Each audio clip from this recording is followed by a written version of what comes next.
Ya vamos a hablar un poco de cáncer de esófago.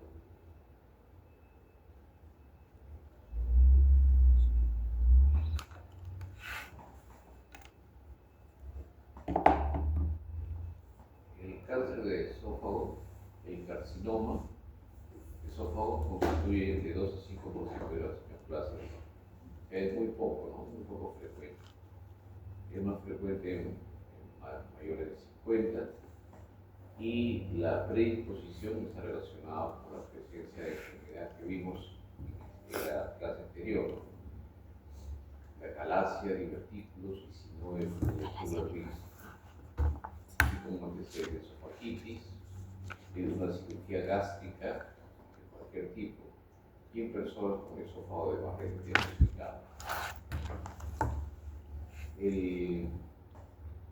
El cáncer de esófago como tal no es tan frecuente, pero sí se está incrementando mucho el cáncer de la unión esófago-gástrica, que es básicamente un cáncer gástrico pero con invasión esofágica. La etiología, pues, variable, pero los factores relacionados con frecuencia identificada está el alcoholismo, tabaquismo, bebidas con temperatura extrema, tanto frías, heladas o muy calientes, la enfermedad por el reflujo gastroesofágico y la calasia. Los síntomas principales son una disfagia progresiva, primero a líquidos, después a sólidos y finalmente pues ya no puede consumir alimentos.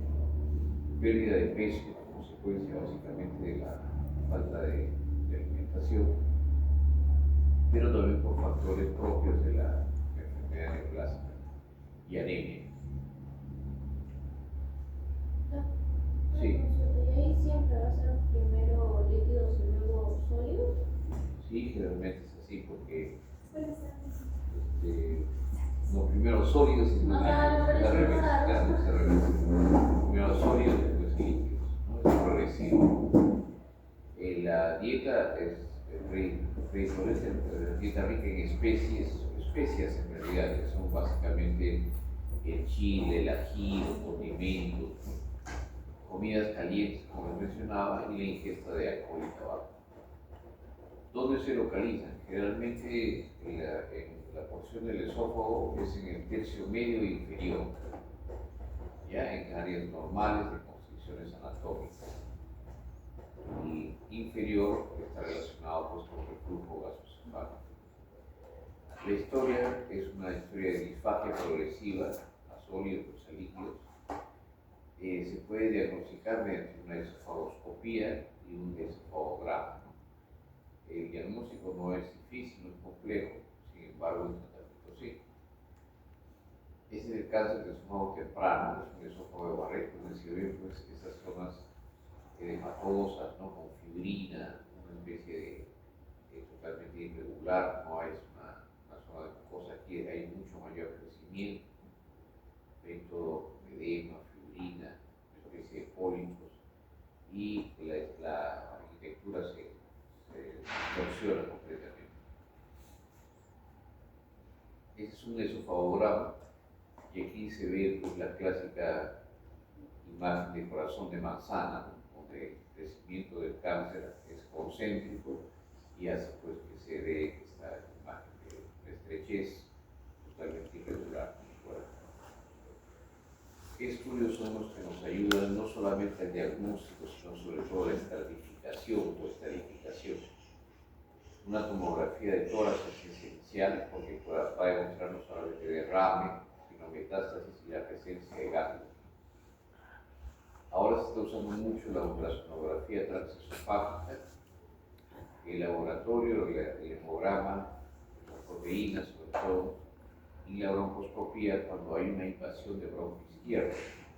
Ustedes saben que ahí hay una unión prácticamente, ¿no? Se tocan entre el esófago medio inferior con el bronco izquierdo. Entonces muchas veces en la broncoscopía ya se nota esa distorsión. la ultrasonografía o ecografía de abdomen para detectar metástasis hepática y ganglios también en esa zona, ¿no? Sobre todo retroperitoneal. Es el cáncer de esófago, ¿no? Y esa es la visión del atlas de Netter, ¿no? El crecimiento exofítico, concéntrico de la tumulación a través del esófago. La clasificación TNM es la misma que se va a utilizar para todos los cánceres digestivos, en este caso, y van a depender del tamaño del tumor y la invasión que tienen a su mucosa, muscular y mucosae, o que atraviesan la zona muscular, ¿no? Cuando invaden otros órganos, como la aorta o el bronquio, pues ya son T4. Y de acuerdo a la invasión que van a tener, va de T1, submucosos, a T4 cuando invade otro órgano. Y aquí tenemos T1 IS o S, ¿no? Es intraepitelial, T1 cuando invade mucosa, 2 cuando son musculares, T3 toda la pared del esófago hasta la serosa o adventicia, estructuras no estructuras vecinas, y T4, como les decía, cuando hay invasión de estructuras vecinas. El N, si hay o no hay metástasis, o el M, perdón, y el N si es que hay o no hay adenopatía. Esos son los estadios que se van a establecer según el TNM, ¿no? Estadio 1, por ejemplo, es T1, un tumor pequeño, y no hay ni ganglios ni metástasis. En cambio, el estadio 4B, pues ya tienen cualquiera de esos tumores con una metástasis. Los tipos celulares que llevan al cáncer esofágico más frecuentes son los epiteliales, y dentro de ellos el cáncer espinocelular clásico, también el carcinosarcoma, el adenocarcinoma, y los no epiteliales son bastante raros, y dentro de ellos el leiomiosarcoma es más frecuente, el petorrhamnomiosarcoma. El cáncer espinocelular, como les mencionaba, epitelial, ese tipo es lo más frecuente, 90% de los casos. Generalmente se localiza en tercio medio y son moderadamente diferenciados, bien moderadamente. El adenocarcinoma, adeno viene de ganglio, ¿no? Por lo tanto, generalmente son a partir de la transformación del epitelio transicional entre el epitelio glandular del estómago con el epitelio del esófago, ¿no? Que es el espinocelular. Solamente 10% es adenocarcinoma, y algún pequeño porcentaje puede formar células en anillo de sello. El adeno escamoso, pues, es un epidermoide clásico. Hay elementos escamosos y glandulares, ¿no? Y se diferencia del carcinoma mucoepidermoide, que es de bajo grado de malignidad, ¿no? Ese es el epidermoide, ¿no? Con pigmentación, no sé muy bien por la luz. Y es la transformación, ¿no? con infiltración de eosinofilos, que quitan cuerpos glandulares y células de anillo de sello. Y dentro de los cánceres no epiteliales, el más frecuente, como les decía, es el leiomiosarcoma, que, como su nombre lo indica, es un tumor de músculo liso. Lesiones polipoideas, ¿no? Y lesiones en microfusos celulares. El pronóstico es bueno y el tratamiento es quirúrgico, y van a ver ustedes en este tipo de cáncer se complementa mucho con radioterapia. Es el esquema del tipo de cáncer, ¿no? Esofágico. Se hacen los estudios para saber dónde está y diagnóstico endoscópico. Y luego de eso se hace el estadiaje de tomografía, ecografía de abdomen, etc. Y se determina si es una enfermedad avanzada, temprana, o o también avanzada. Cuando es avanzada, es sujeto a quimioterapia y de acuerdo a ello vamos a tomar decisiones. Si es temprana, hay que hacer una resección curativa en bloque. Y si es avanzada, podemos empezar con quimioterapia preoperatoria y luego resección en bloque. Aquí puede darse de manera individual o en este caso se combinan ambas terapias, ¿no? Es paso a paso, o sea, hace primero quimioterapia y luego se hace la resección inmediatamente. Cuando hay falla terapéutica o hay recurrencia, entonces puede ser que el paciente está muy avanzada su enfermedad y está muy débil, y solamente necesita de apoyo. Si es que es una recurrencia local, se puede dar una intervención clínica paliativa, ¿no? El principal problema que tiene es obstrucción y tracto gastrointestinal, pues puede hacerse yeyunostomía de alimentación. Si el tumor es muy proximal y no es resecable o sangra mucho, tratamiento ablativo con láser. Si es que forma fístulas en las vías aéreas, sobre todo al bronquio, prótesis o lo que se llaman los stents. Y cuando hay metástasis, solamente pues hay opción a la quimioterapia.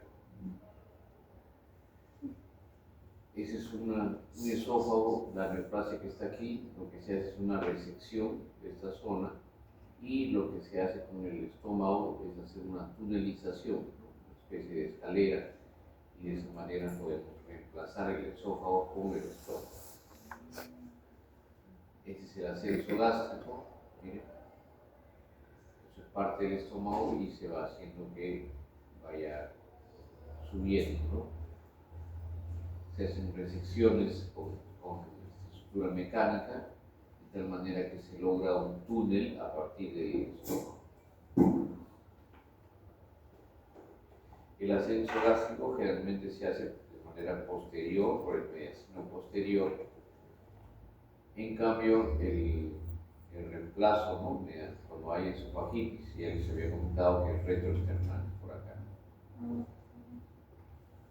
¿Listo? ¿Preguntas? Es sencillo, ¿no es cierto?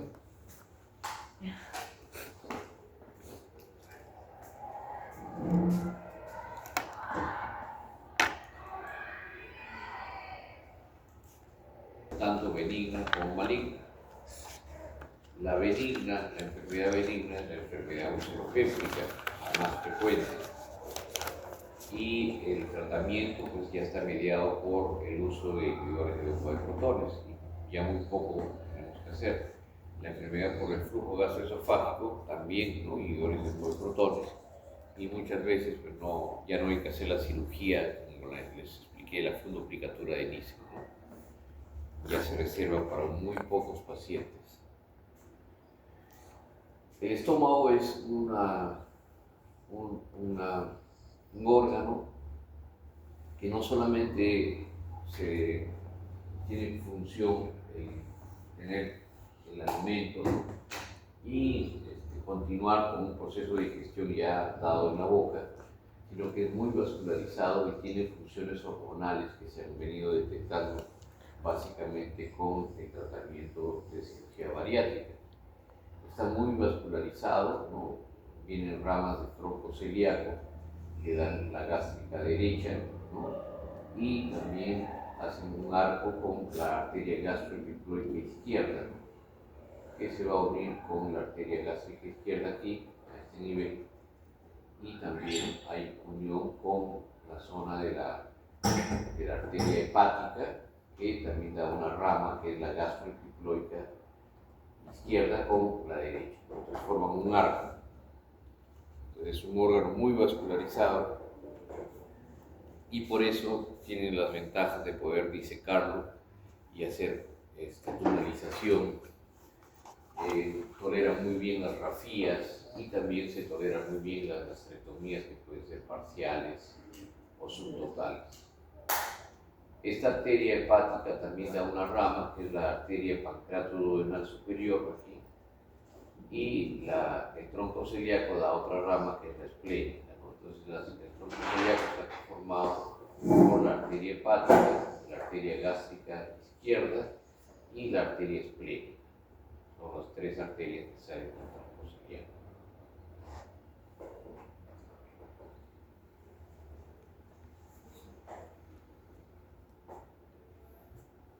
Los ganglios tienen su importancia sobre todo en la limitación o la invasión que toma la neoplasia para poder diseminarse en el organismo. Entonces los ganglios se van a distribuir alrededor del estómago y en los que están más cerca del estómago se llaman perigástricos, están alrededor del estómago. Y los grupos ganglionares son el 1 y el 2, ¿no? El 1 que está al lado derecho del esófago y el estómago, en la unión esófago-gástrica, y el número 2 que está en el lado izquierdo, ¿no? En la parte superior. El grupo 3 es en la curvatura menor y el grupo 4 es en la curvatura mayor. Pero, como ustedes ven, pues, la curvatura mayor es bastante extensa y se divide pues, en 4A cuando es superior aquí, y 4B cuando es en la zona inferior. Superior es el cuerpo y el fondo, e inferior es la zona del cuerpo y el píloro. Aquí hay un punto que lo vamos a ver ahora, que es el punto de Debels. El punto de Debels nos ayuda a limitar, porque aquí viene pues, la gástrica izquierda, con ramas que se han venido de este lado izquierdo y tienen conexión con el vaso. Y aquí están las ramas también de la gástrica izquierda, pero dependiendo de la rama de la hepática, ¿no? Entonces aquí hay un punto en el cual la invasión ganglionar se ve de alguna manera interrumpida, o sea, esos dos no se conectan, esos dos grupos ganglionares, ¿no? Y eso puede ser que la positividad de uno de estos ganglios centinelas nos den el nivel de sección o resección del estómago. Ya, ese es el punto de Debels. Y finalmente, los grupos ganglionares 5 y 6 perigástricos están pasando el píloro, ¿no? Y justo antes, en la zona pilórica, justo antes del gobierno en su primera porción. Luego existen los grupos ganglionares que salen de la zona perigástrica. Dentro de los más importantes tenemos el grupo 8, que es el grupo ese es el tronco celíaco, ¿no? Y de arteria hepática, que está muy cerca aquí, y el grupo 12, que está ya en la bifurcación casi dentro del hígado. Este grupo 8 pues son los ganglios que son, alguno de ellos es el de la vesícula biliar.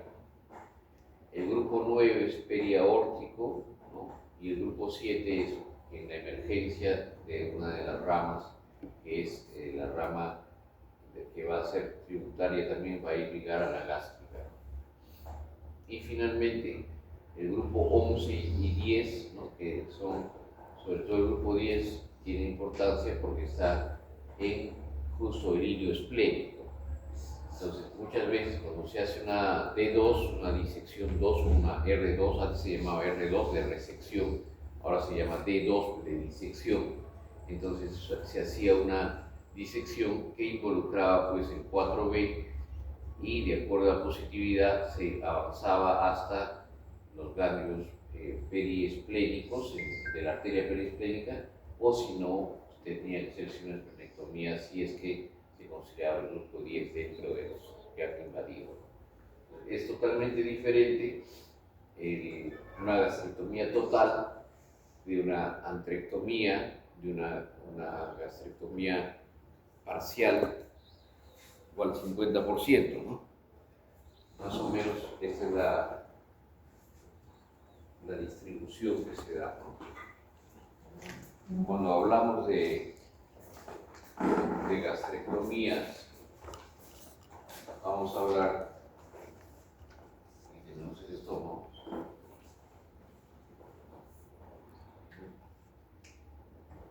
Si nosotros hacemos una resección solamente del antro, se llama antrectomía, que es una forma de gastrectomía parcial. Cuando cogemos el estómago y se hace una resección a este nivel, se llama una gastrectomía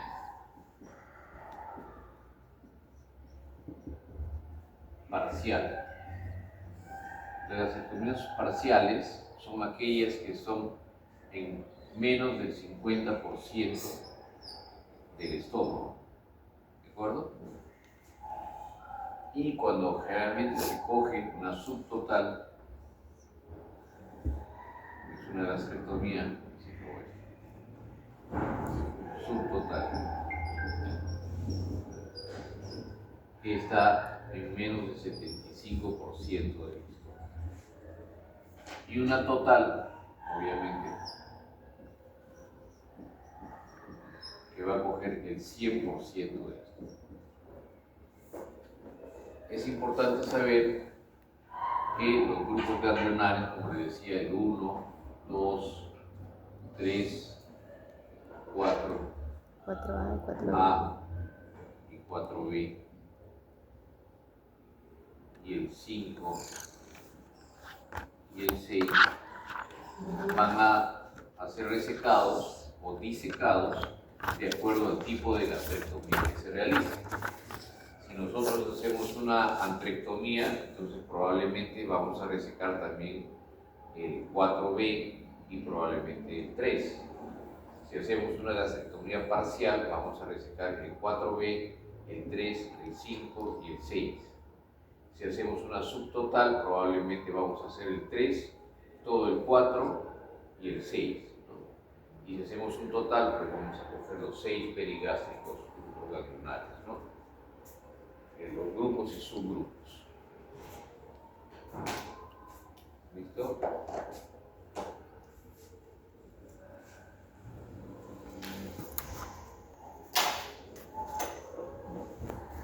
Bien. ¿Se entendió esa parte? Sí. Entonces, la primera patología que vamos a ver es la patología benigna, que es la enfermedad ulceropéptica, que son defectos focales de la mucosa gástrica o duodenal, ¿no? Que se extiende a la submucosa. Estas ulceraciones, ¿no? Son producto de un incremento de la acidez gástrica. La acidez gástrica es producto de una secreción incrementada de gastrina, pero también una secreción incrementada por estímulo de las células parietales que dan como producción mayor el ácido clorhídrico. Las células parietales generalmente se localizan aquí, en la zona antral y pilórica. Por eso es que la frecuencia de enfermedad ulcerosa se da más en la zona prepilórica, en la zona duodenal y en la zona pilórica, no tanto en esta parte superior. Su sintomatología comprende un dolor en el epigastrio, tipo ardor, generalmente postprandial temprano, es decir, se come y al poco tiempo ya se siente esa molestia. Su frecuencia ha disminuido porque se ha utilizado pues, el control del Helicobacter pylori 1 y el otro es el uso de protones. La úlcera gástrica tiene mayor mortalidad que la duodenal por su prevalencia en ancianos. Cuando tenemos una úlcera gástrica, hay que descartar de todas maneras mediante biopsias o si es que es una úlcera benigna o maligna. En cambio, si es una úlcera duodenal, por el tipo de epitelio, muchas veces es una úlcera benigna, entonces no es necesario hacer la biopsia. ¿Cómo vamos a diferenciar una úlcera benigna? Si los pliegues son irregulares, ¿no? Y la distribución de la úlcera dibuja un segmento que tiene una forma fusiforme, ¿no? Entonces hay que pensar de que es una úlcera maligna, sobre todo cuando hay edema y fibrina. Y el lecho ulceroso también es irregular y puede estar sangrante. En cambio, cuando encontramos una úlcera benigna, tiene estas características. Todos los pliegues van hacia la zona de la úlcera y forman edema alrededor, pero de manera regular. Entonces, así endoscópicamente podemos diferenciar las úlceras benignas de las malignas, ¿no? Pero de todas maneras, si es que es gástrico el problema, hay que hacer la biopsia, ¿ya? Y la duodenal, ¿no? Entonces, la naturaleza, cómo van los pliegues, cómo se va distribuyendo, cuál es el lecho ulceroso, si es regular o irregular, y cómo se va a poner de manera geográfica dentro de la pared de la gástrica, de la mucosa gástrica. El 50% del mundial está infectado por Helicobacter pylori, pero no todos hacen cáncer gástrico y no todos hacen enfermedad ulceropéptica. Está íntimamente relacionado con infección crónica, con gastritis y cáncer gástrico. Ahora vamos a ver cuáles son los campos. Las úlceras, por su ubicación, como les dije, es más frecuente que sean antropilóricas, están viendo todas estas, pero en algunos casos, esa es la clasificación de Johnson, la más frecuente es la tipo 1, antropilórica en la curvatura menor. La de tipo 2 es antropilórica, ¿no?, en la curvatura menor, o también duodenal en la primera porción del duodeno. Como en este caso, también pueden convulgar. El tipo 3 es una úlcera única, pilórica prácticamente. Y el tipo 4 es una úlcera que se da casi muy cerca hacia la zona esofágica, ¿no? Y es una úlcera que está sobre el píloro, obviamente, está en el cuerpo gástrico, siempre al lado izquierdo.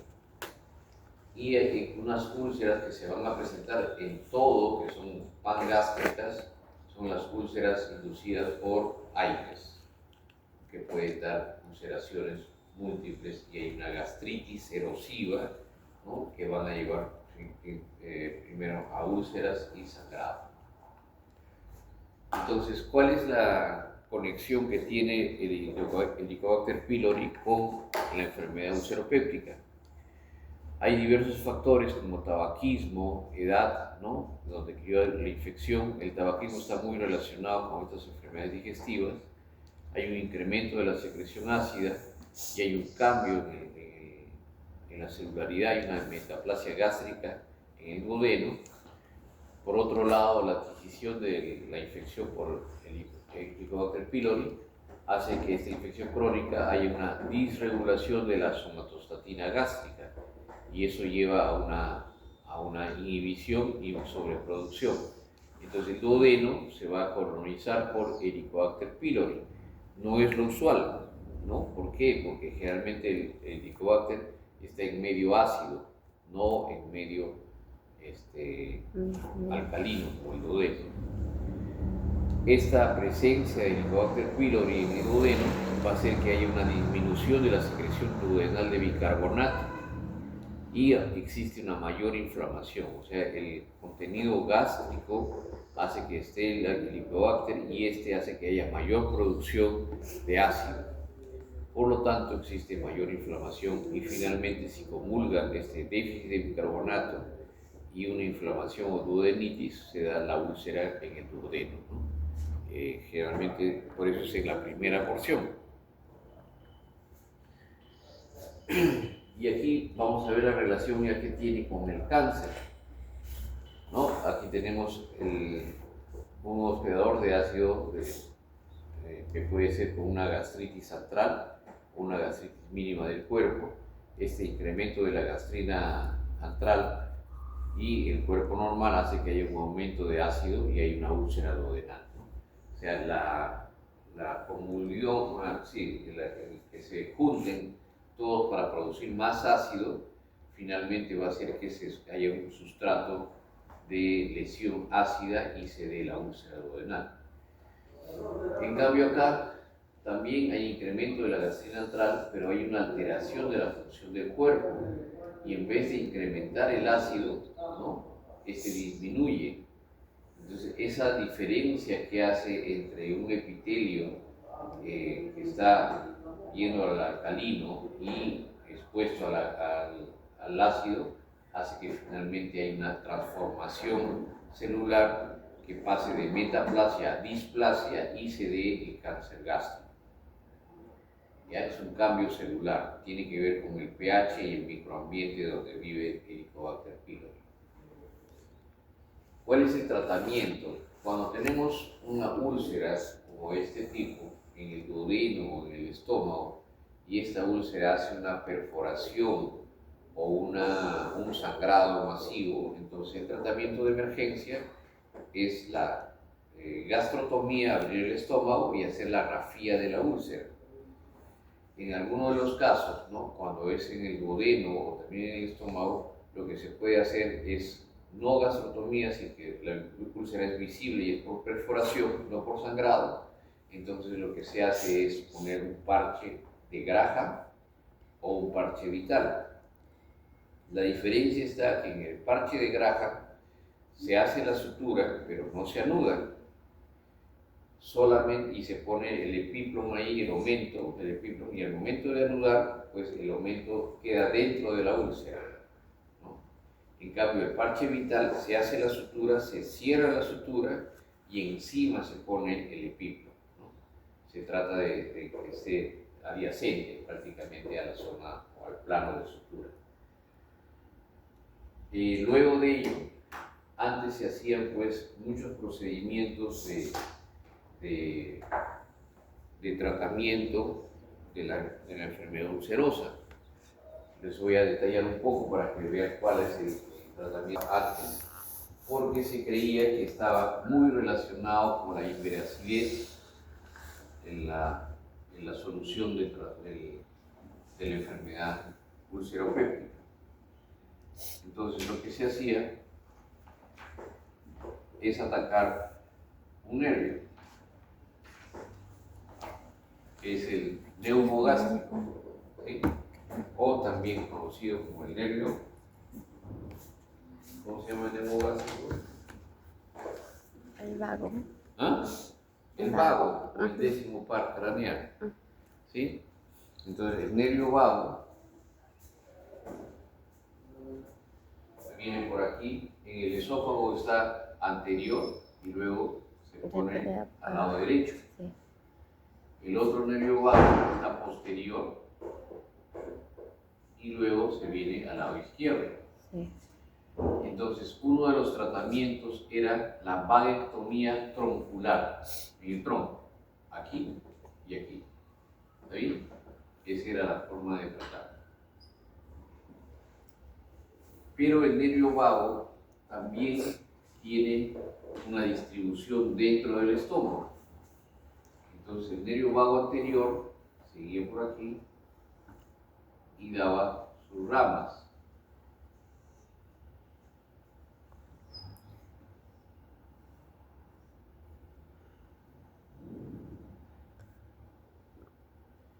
Voy a dibujarles aquí para que se acuerden siempre.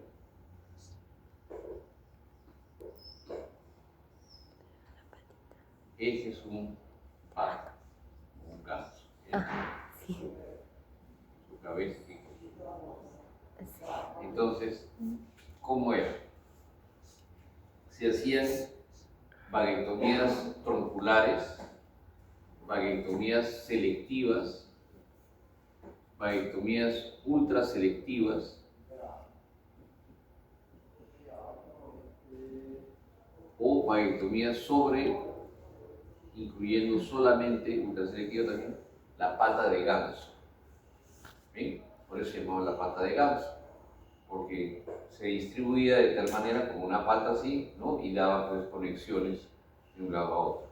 ¿Dónde estaba esto? En el antro. Entonces, de esa manera se reducía la secreción ácida. Entonces, vaguectomía troncular, selectiva, ultraselectiva, ¿no?, y en la pata de ganso. Obviamente eso es bastante complejo, ¿no?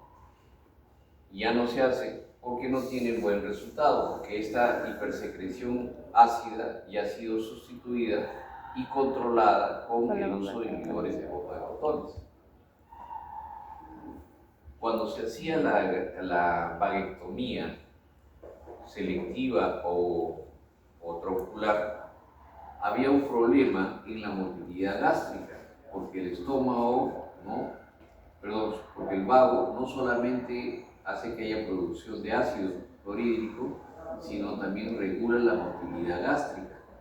Por lo tanto, cuando se hacía la vaguectomía, tenía que complementarse con un procedimiento de drenaje. ¿Cómo qué? ¿Cómo cuál? Como una cirugía tipo Billroth 2 o Billroth 1.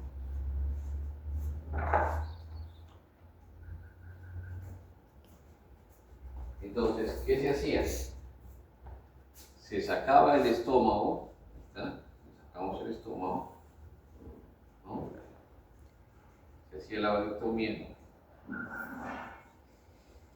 y lo que hacíamos es, este es el muñón del estómago, ¿no? Del duodeno prácticamente, y lo que se hacía es unirlo,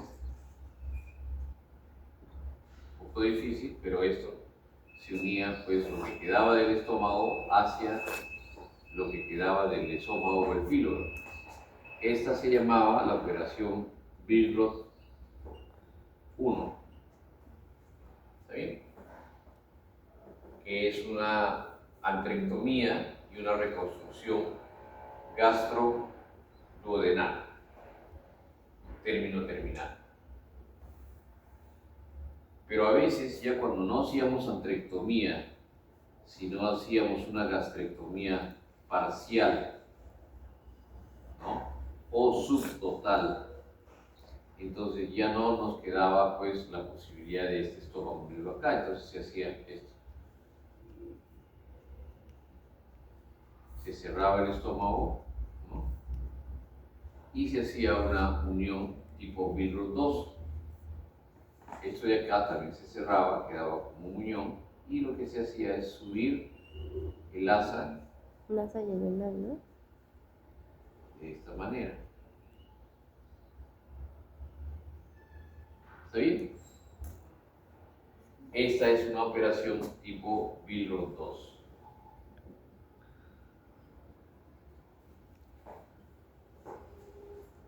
Pero muchas veces teníamos síndrome postgastrectomía.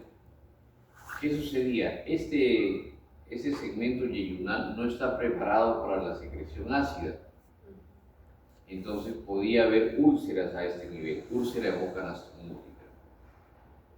O esta secreción biliopancreática, porque aquí está el páncreas, ¿no es cierto? Y aquí está la vesícula con el coledo que está drenando, ¿no? A través de obviamente, del conducto pancreático y también del conducto biliar, el coledo intrapancreático y la carúncula. Esta secreción biliopancreática ascendía y llegaba aquí y bañaba pues la mucosa gástrica y causaba una gastritis biliar. ¿Ok? Además de que había mucho riesgo y tenían síndrome de postgastrectomía como dolor, porque tenía que hacer todo esto y vencer pues la gravedad. Entonces, para esos casos, lo que se hacía es un procedimiento de derivación. ¿Cómo así? Se llevaba esto aquí, y se hacía una unión a este nivel. Y a esa unión se le llamaba el Brown complementario.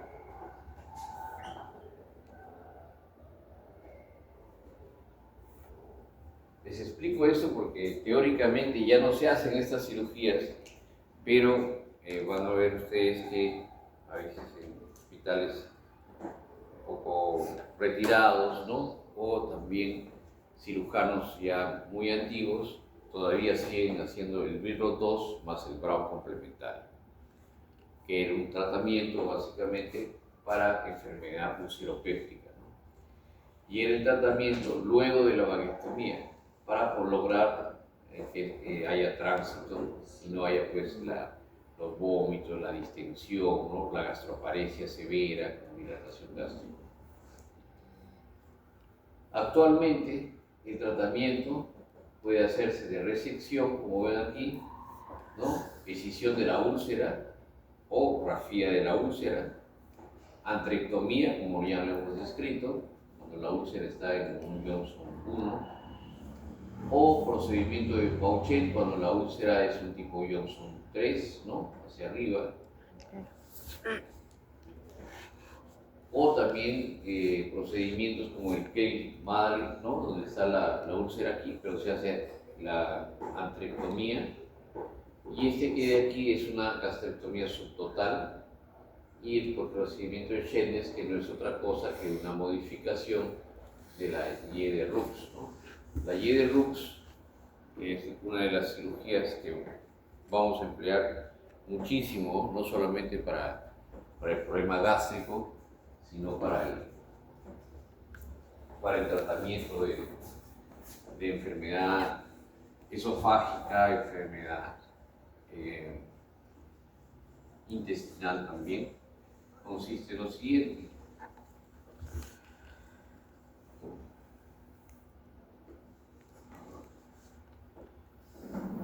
Tenemos el estómago acá y le vamos a hacer una gastrectomía parcial. ¿Ya? Hemos sacado, perdón, este subtotal. Y esto quedó aquí, venía así, ¿no es cierto?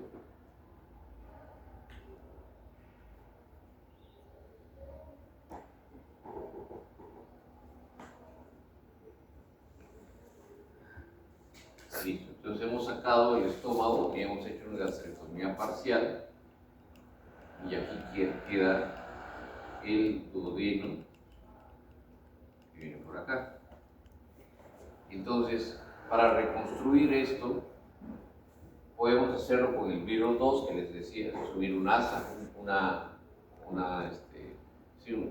bucle o un asa. O lo que podemos hacer es lo siguiente. Esto continúa aquí, ¿cierto? Ok. Entonces lo que hacemos es cortar aquí el intestino, ¿no? Y este intestino que está aquí lo vamos a subir. ¿Ya? Le cortamos aquí, ¿sí? ¿Se entendió, no es cierto? Ya no tenemos esto y hemos tenido que cerrar.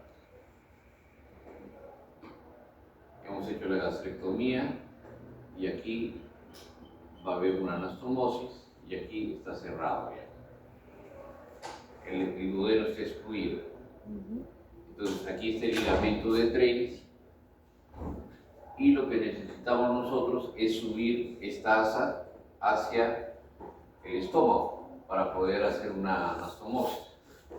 Entonces el yeyuno proximal se secciona en dos, aquí lo seccionamos y esta asa de aquí sube.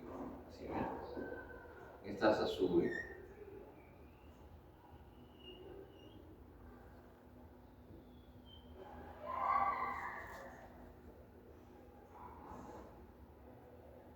Obviamente sigue su camino, ¿no? Y el asa que viene del yeyuno donde habíamos, la anastomosamos aquí.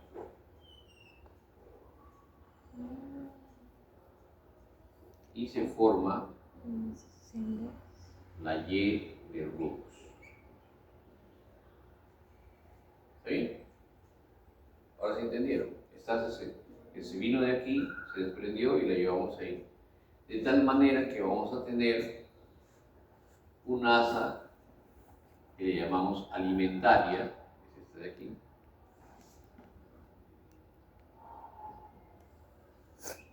y vamos a tener un asa que le vamos a llamar esta de aquí, bilio pancreático. O también es un asa glandular, porque estas son enzimas digestivas. Entonces, esa es la reconstrucción más fisiológica que se tiene para el caso de gastrectomías. La que mejores resultados tiene, mejor sobrevida, menor formación de úlceras de boca anastomótica y es mucho más fisiológica. ¿Está bien?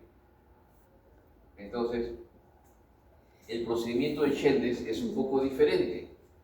¿Por qué? Porque él lo que hace es, la zona duodenal, ¿no? Esa es la que la une al asa. O sea, el asa la lleva hacia arriba así, pero no es en la zona del yeyuno, sino es el mismo duodeno, como ustedes ven ahí, que en esta porción, en la curvatura entre la tercera y cuarta porción, se unen, ¿no? Y ese es el procedimiento de Scheldes. Attila Scheldes es un cirujano que ideó este procedimiento en Chile, ¿no? Él es de Santiago de Chile. ¿Y el doctor tiene alguna ventaja extra o algo? ¿Cuál? ¿El procedimiento de Scheldes? Él dice que sí. Él dice que sí, pero la verdad que es un procedimiento un poco arriesgado, ¿no? Porque la cuarta porción del duodeno, el yeyuno proximal, tiene muy mala circulación, porque el yeyuno se nutre de ramas que derivan del marco pancreato-duodenal y de algunas ramitas que son terminales yeyunales, ¿no? Entonces no es una muy buena circulación, por lo tanto lo que usualmente es esta Y de Rux, ¿ya? No el procedimiento de Scheldes. Pero ya saben que la reconstrucción después de una gastrectomía puede ser a través de un Billroth 1, un Billroth 2 o una Y de Rux. ¿Está bien? Eso es lo que les mencionaba respecto a la vaguectomía troncular, ¿no? Que es la sección a nivel del nacimiento del vago anterior, ¿no? Que era derecho y pasa anterior, y el izquierdo, que es el vago posterior, perdón, el vago derecho, que es posterior, y el izquierdo, que termina siendo anterior, ¿no? Arriba, justo cuando son el tronco, por eso se llama troncular. Y la vaguectomía ultraselectiva va a ser muy difícil que ustedes encuentren pues, los nervios como lo pinté ahí, ¿no? Entonces lo que se hace básicamente es coger la pared de la mucosa y ir seccionando los filetes, que ustedes no ven el filete, pero cortan la pared de la mucosa, la serosa, la van deserosando y de esa manera van seccionando los filetes, ¿no? Y ya saben que la vaguectomía troncular selectiva, ultraselectiva, ya están en desuso, ¿no? ¿Por qué? Porque han sido sustituidas por los IVP. Existen otros tratamientos, ¿no? Como esta técnica para drenaje, ¿no? Facilitar el drenaje y la unión entre el esófago y el duodeno, que son los procedimientos de Yabulay, por ejemplo, ¿no? Que se hace esta de aquí, ¿no? Esto que es el estómago y se forma esta zona, se llama la podia, ¿no? Entonces, cuando la podia es muy grande, es mejor hacer un procedimiento Yabulay. Simplemente se une el esófago con el estómago con una anastomosis directa, ¿no? Para tratar de hacerlo más fisiológico. Para tratar de ser más fisiológico, para que el vaciamiento sea más rápido y no haya tanta alteración de los pHs, ¿no? Como les decía, este es el Billroth 1, ¿no? Sacando antrectomía y subiendo el duodeno. Y este es el Billroth 2, ¿no? Subiendo el asa, que puede ser, el Billroth 2 puede ser antecólica, cuando está delante del colon, miren, como esta, o puede ser retrocólica, cuando el asa va por el mesocolon hacia atrás. ¿Cuál es la ventaja? La antecólica tienes que sacar un asa bastante larga, en cambio la retrocólica, esta parte de aquí, lo pegas hacia atrás y justo está el estómago ahí esperando detrás del colon, ¿no? Entonces es mucho más fácil, es una asa corta se le llama, y la asa corta te ayuda pues a evitar los síndromes post-gastrectomía. ¿Listo? Aquí está el vago anterior y posterior, ¿no? La distensión del estómago, la antrectomía, cuando debe removerse, y el virus 1, pues, que es la unión a este nivel, tratando de que esto de aquí pegue. Ahora, virus 1 obviamente no cumple todos los criterios de una anastomosis, que quiere decir que siempre hay algo de tensión, ¿no? Que no debiera. Entonces, eso sí se reclama de alguna manera. Listo, vamos a hablar un poquito de cáncer gástrico. Ya hemos avanzado los ganglios y las formas de gastrectomía, así que eso no es excluido. Es la neoplasia gastrointestinal más frecuente en el mundo. ¿Listo? Aunque ahora el cáncer de colon también está elevado. El 95% es adenocarcinoma. Los diagnósticos realmente son tardíos y en nuestro país también son tardíos. ¿Por qué? Realmente llegan a los hospitales los cánceres avanzados. Los cánceres avanzados son pacientes muy sintomáticos. Baja de peso, anemia, sensación de llenura precoz, disfagia. ¿Por qué? Porque el tumor va creciendo libremente dentro de todo el espacio que tiene el estómago y no da síntomas tempranos.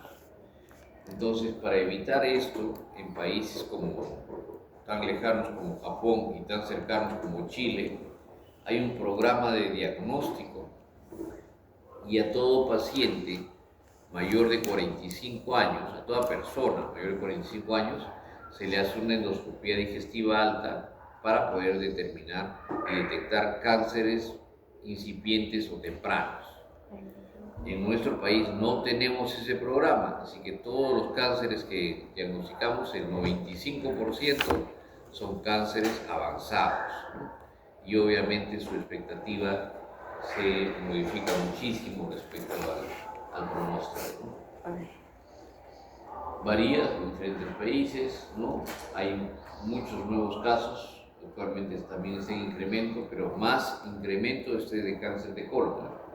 La mortalidad es de 11% más o menos, puede variar hasta 22%, y miren, en Japón desde 100 por 100.000. Latinoamérica está en el quinto lugar de los tumores malignos, pero ya saben que es el más frecuente y el cáncer digestivo más frecuente en el mundo. En los hombres, el tercer lugar, el cáncer gástrico. En mujeres, el quinto lugar, los cánceres ginecológicos ocupan los primeros. Y la mortalidad es 5 por 100.000 habitantes. Hay variaciones de incidencia respecto a sexo, más frecuente en varones que en mujeres, y se encuentra mayormente mayor incidencia entre 50 y 70 años, o sea, no es tan con una incidencia máxima a los 60. ¿Cuál es la etiología del cáncer gástrico? Existen factores, ya vimos la bacteria, el Helicobacter pylori, y cómo cambia el pH y el microambiente, en vez de ser alcalino a ácido, en vez de ácido a alcalino. Hay factores genéticos, aquí se ha estudiado ya los oncogenes, que definitivamente tienen un factor predominante, y los factores ambientales. También hay cambios precancerosos, ¿no?, de la mucosa, como vimos el esófago de Barrett, por ejemplo, el cáncer de la unión esófago-gástrica. Y estos dos factores, como el Helicobacter pylori y factores ambientales, pueden ser controlados. El problema está que si no tienes programas de prevención y no hay detección de Helicobacter y no controlas, pues, factores como, por ejemplo, las carnes ahumadas, el uso de preservantes en los alimentos, etcétera, etcétera, entonces va acumulando y finalmente, si hay carga genética, se va a presentar el cáncer gástrico. Se ha demostrado que hay condiciones que asocian el cáncer gástrico, como por ejemplo la anemia perniciosa, la cirugía gástrica también en más de 15 años, procedimientos benignos a largo plazo, las gastrectomías por bordes residuales y la vagotomía con piloroplastia, que ya no es un procedimiento que se esté usando mucho. Mayor en trabajadores de minas de carbón, también tienen un estigma profesional o ocupacional, y miren, en el estrato socioeconómico de trabajadores bajo. ¿Por qué? Porque los trabajadores no tienen, no tienen agua potable todos, ¿no? Y hay mucha alimentación chatarra. Entonces, la pobreza lleva pues a mayor frecuencia de cáncer gástrico. Ustedes no crean. El genotipo inactivo de la enzima glutatión transferasa, ¿no?, involucra procesos de detoxificación, ¿no?, para los carcinógenos. La dieta sería el factor principal y factores de riesgo son la escasa cantidad de grasa y proteínas animales, alta cantidad de carbohidratos complejos e incremento del poder mutágeno de los nitritos, ¿no?, que son los que se dan en la carne ahumada, en las carnes de parrilla, etc. Lesiones precursoras de artritis atrófica, no se olviden siempre cuando dan el diagnóstico de artritis atrófica. La metaplasia intestinal completa o incompleta ya es una lesión precancerosa, y la displasia con cambios químicos, ¿no? La incidencia aumenta pues de manera lineal con pH, nitritos y nitratos. Otra etiología no muy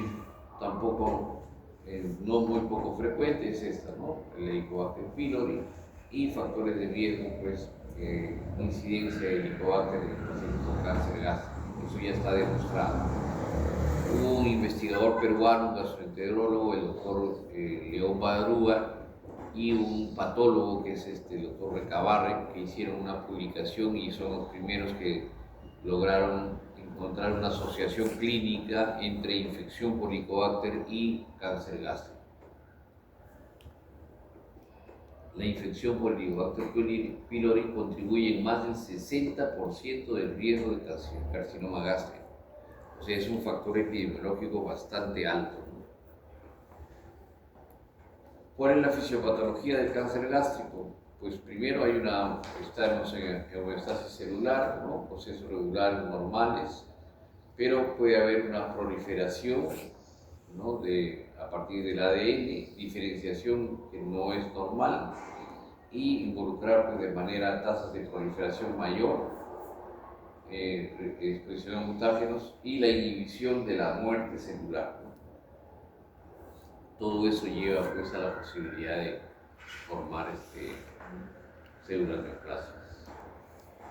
La fisiopatología, la carcinogénesis está relacionada con la pérdida de la relación de factores como proliferación, diferenciación y apoptosis o muerte celular, ¿no? Ya se mueren menos, se diferencian más y proliferan en gran número.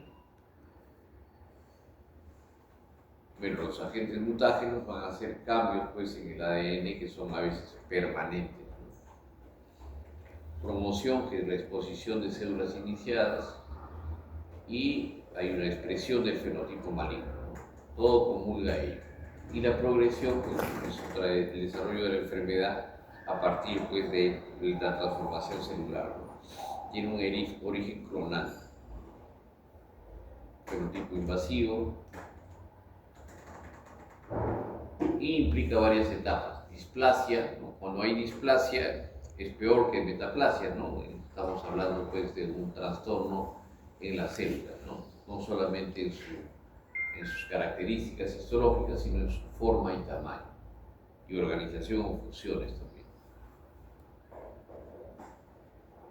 Hay cierto grado de proliferación celular, ¿no? Y la displasia grave se acompaña con evolución hacia carcinoma, ¿no?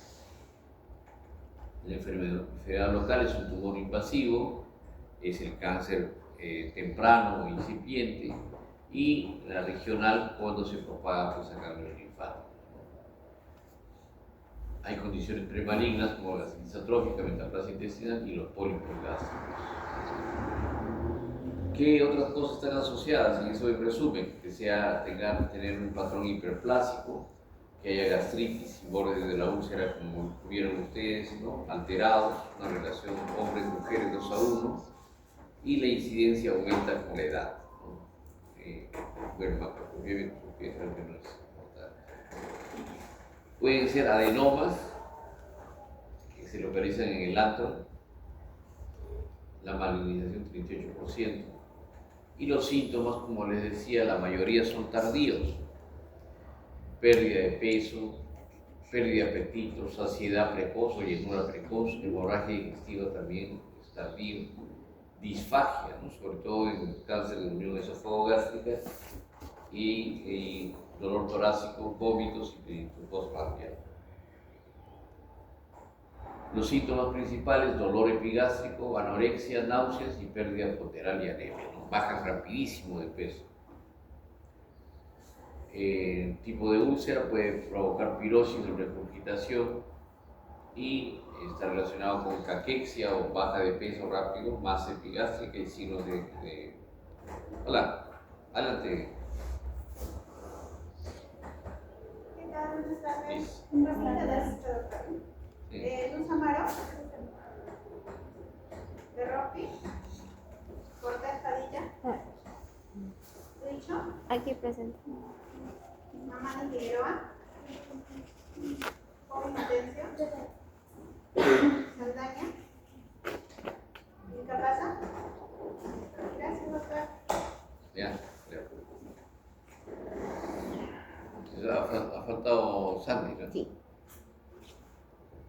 Ya. Signos de metástasis. Cuando nosotros tenemos un paciente que tiene cáncer gástrico avanzado, muchas veces con el examen clínico podemos encontrar ya y hacer el diagnóstico solamente examinándolo, es decir, este paciente tiene un cáncer gástrico avanzado y muchas veces ya no se puede hacer más nada.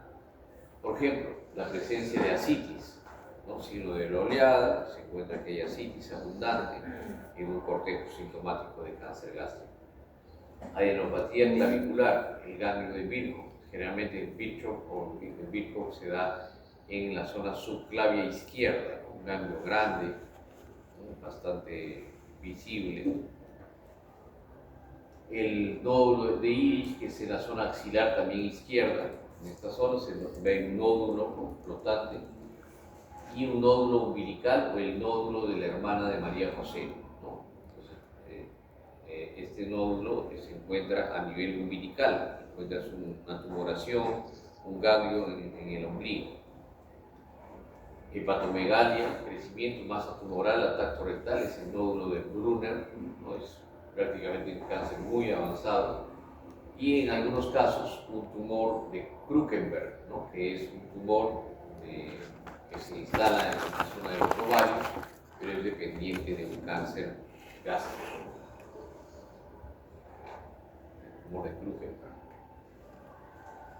Como les decía, el diagnóstico temprano obviamente es el ideal, ¿no? Pero hay que hacer programas porque hay que hacerle una endoscopía a un paciente asintomático, ¿no? Ahí es donde vamos a encontrar la frecuencia de cánceres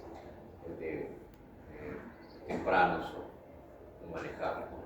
Exámenes generalmente normales y se puede dar también una endoscopía, ¿no? O una serie esófago-gástrica, ¿no? Para poder detectar. Ya no se está usando mucho porque ahora se ha sustituido por la ecoendoscopía y por la endoscopía digestiva, ¿no? Tumores de 5 a 10 milímetros se pueden detectar en el 75% de los casos. El diagnóstico, miren aquí, es un estómago que está contraído, pero se nota pues una imagen de corazón de manzana, ¿no? Donde hay una invasión, ¿no? de la pared, ¿no? A partir de la mucosa de toda la pared gástrica en la zona antral. La clasificación de los cánceres incipientes y tempranos son 1, lesión elevada,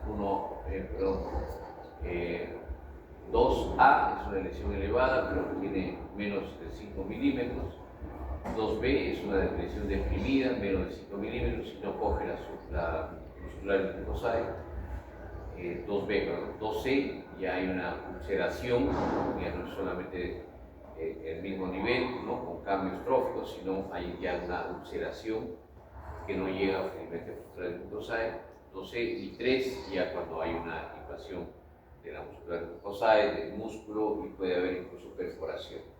Esto es la clasificación japonesa de cáncer incipiente. y este es el cáncer avanzado, ¿no? El tipo 1 es un tipo polipoide, es una lesión que protruye. Tipo 2 es una lesión ulcerada. Tipo 3 que es una lesión infiltrante, es decir, se ve como un empedrado, ¿no? Y más sólido con hipomotilidad. Y tipo 4 pues ya es una linitis plástica, todo el estómago es como un cartón, ¿no? Y está invadido pues, de neoplasia. La clasificación de Lauren es de acuerdo al tipo celular, si es intestinal o es difuso, y la categoría de cómo calificamos a las neoplasias, ¿no? Gástricas también, digestivas, es según el TNM, ¿no? Eso no cambia, ¿ya? Cambia básicamente algunas calificaciones, pero el TNM es el mismo.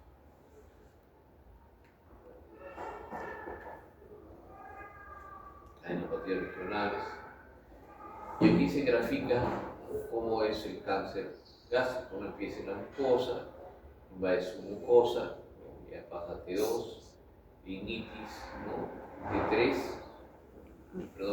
invasión de serosa rinitis, y T4 cuando ya hay invasión en órganos regionales, locales, loco-regional, o si no en órganos a distancia avanzada. Ese es el estadio y de acuerdo a eso se va a ver el pronóstico de vida. Obviamente es mayor en estadios más avanzados. Miren, aquí hay una pequeña ulceración, más una imagen polipoidea en esa zona. Aquí ya hay una distorsión con mucosa, la mucosa está con una placa de fibroedematosa, ¿no? Alrededor. Aquí ya hay degeneración, ya el tejido está medio ulcerado, ¿no? Y hay secreción mucosa. Y aquí obviamente ya tenemos necrosis, inclusive del lecho neoplásico, ¿no? Siempre la predictividad de las tumoraciones, ¿no? Con una tomografía es esencial, ¿no? Todas están sobre el 90%. Aquí tenemos el diagnóstico, ¿no? De un engrosamiento, que se llama la rinitis plástica. Es decir, hay un engrosamiento de toda la pared del estómago con infiltración y cáncer, ¿no? Pero no es una sola zona. Aquí sí, aquí vemos una tumoración, ¿no? Que está yendo a partir de la mucosa, invadiendo parte del estómago inclusive.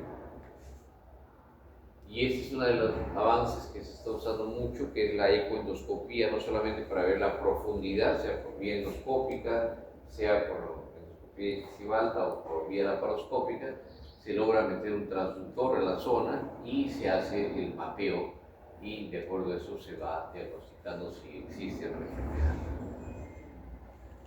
La laparoscopía la utilizamos generalmente para poder valorar la necesidad de no hacer cirugía, sobre todo en pacientes que pueden tener carcinomatosis, ¿no? No se ve en la tomografía, entonces ustedes entran y cuando ven, lo primero que ven son granos en el techo, ¿no? Eso es lo que llamamos, es el peritoneo invadido, entonces ahí no hay mucho que hacer porque ya solamente medidas paliativas en ese caso. En todo caso sería cuando no lo podemos ver con la tomografía. Generalmente sí, cuando tú ves en la tomografía, ves una tumoración, bueno ya, no hay más. Si ves una radiografía a doble contraste y se ve la imagen con hipomotilidad, con invasión de la mucosa, etcétera, etcétera, entonces no tienes mayor cosa, ¿no? Pero si tú quieres ver si es que ha habido una siembra peritoneal del cáncer gástrico, sobre todo en un cáncer avanzado, ¿no? Tipo ya estadio 4, entonces invade toda la mucosa, pero no sabes si te ha sembrado a nivel peritoneo. Entonces el examen ideal para eso es una laparoscopía. Tú ingresas, ves por laparoscopía y si ves todo el empedrado, ¿no? Los tumores ahí pequeñitos distribuidos en todo el abdomen, pues se hace un lavadito, se saca el tipo celular, ¿no? Por citología y no más, ¿no? Porque no, si es un cáncer ya con carcinomatosis, ¿no? Carcinomatosis no se opera porque vamos a agregarle morbilidad y no vamos a cambiar la mortalidad o expectativa de vida, ¿ya? El examen de diagnóstico, el patrón de diagnóstico evidentemente es la endoscopía, ¿no? Otros marcadores, por ejemplo el CA19-9, una alta sensibilidad o el antígeno carcino embrionario, y de acuerdo a eso hay que valorar todo, ¿no? ¿Con qué hay que hacer el diagnóstico diferencial? Con úlcera péptica, ¿no? No se olviden de esto, ¿no? La úlcera puede ser un cáncer y viceversa, pero las características son diferentes. Pólipos gástricos, linfoma gástrico, sarcoma, tumores carcinoides y enfermedad menetrial.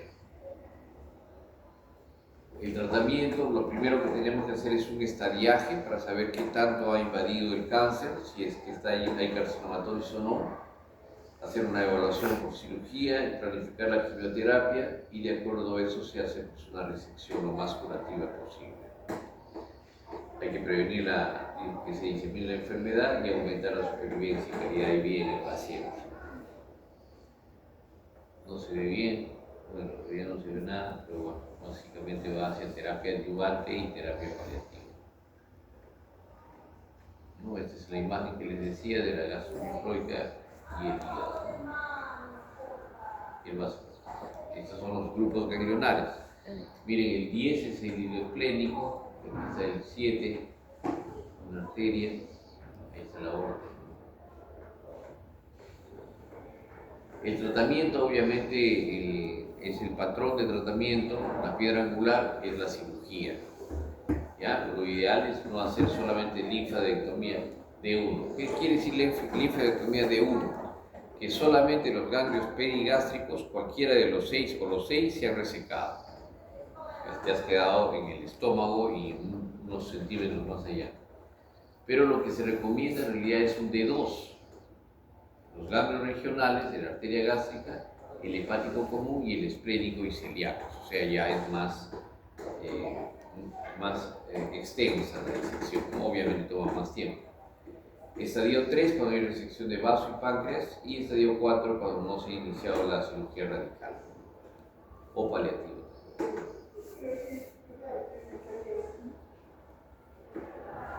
Esta de aquí es una Yerux, pero este es un ejemplo de un bypass gástrico, no de una gastrectomía, pero puede servir, ¿no?, para poder graficar más o menos por ahí va, que es la cirugía. Ahora, hay que tener mucho cuidado. Me contaba un doctor del Dr. Weisberg de las clínicas que en Perú se deja este remanente gástrico en cirugía bariátrica, pero en Chile no, hacen una gastrectomía. ¿Por qué? Porque la frecuencia de cáncer es mucho más alta que nosotros, de estómago. Y a ver cómo estudiamos si el cáncer está creciendo acá.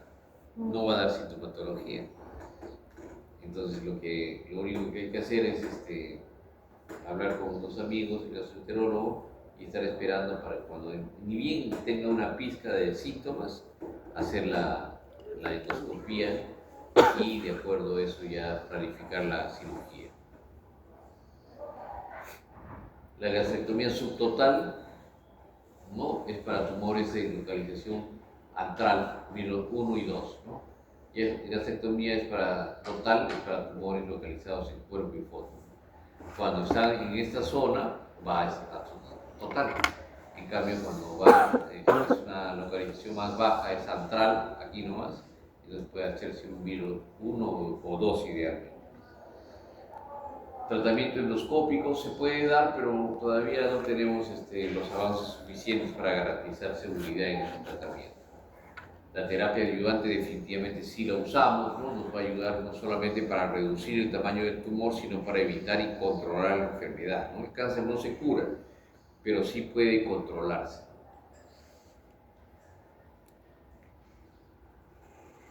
Dentro de la terapia paliativa está la gastroenteroanastomosis, la gastrostomía y hielostomía, todos son procedimientos derivativos del contenido gástrico intestinal, y después viene la colocación de un stent u otros bloqueos nerviosos y también derivaciones biliares.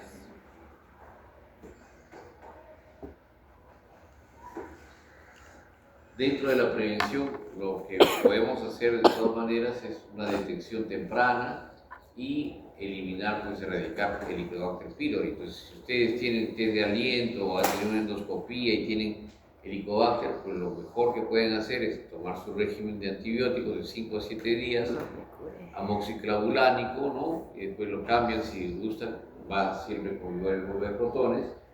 Y de acuerdo a como hay si hay respuesta clínica o no, pues ahí quedó, y si no, ya pueden escalar a otro tipo de medicamentos, ¿no? En las etapas, idealmente una resección precoz y en la úlcera gástrica identificar si es que es maligna o benigna.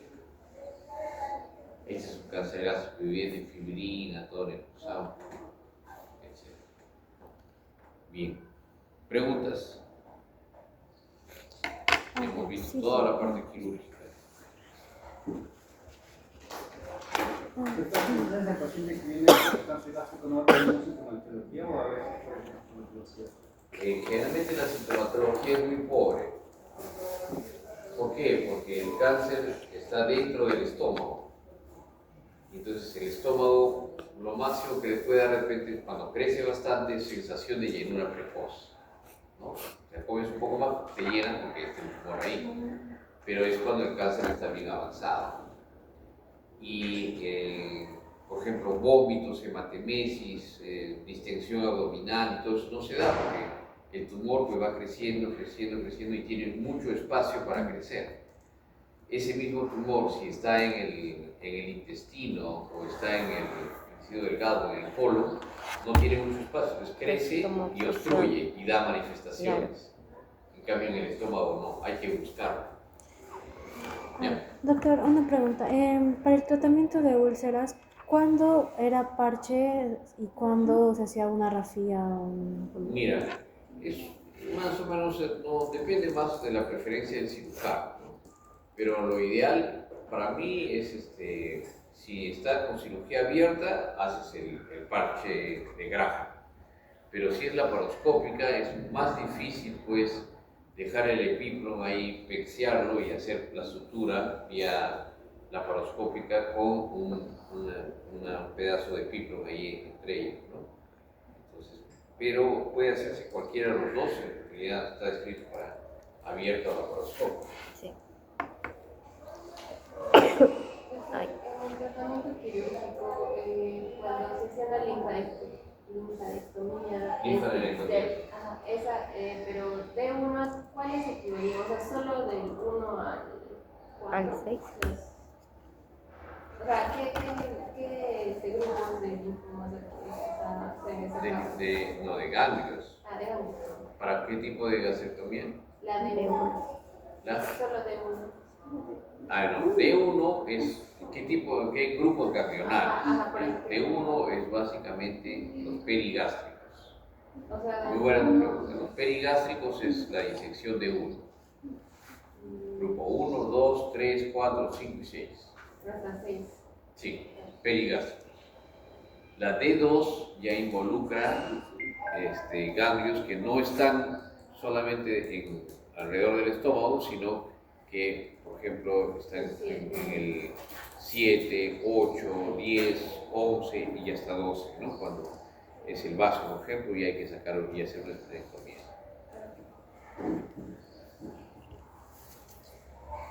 Ya descansamos unos 5 minutos, ¿está bien? Sí, por favor.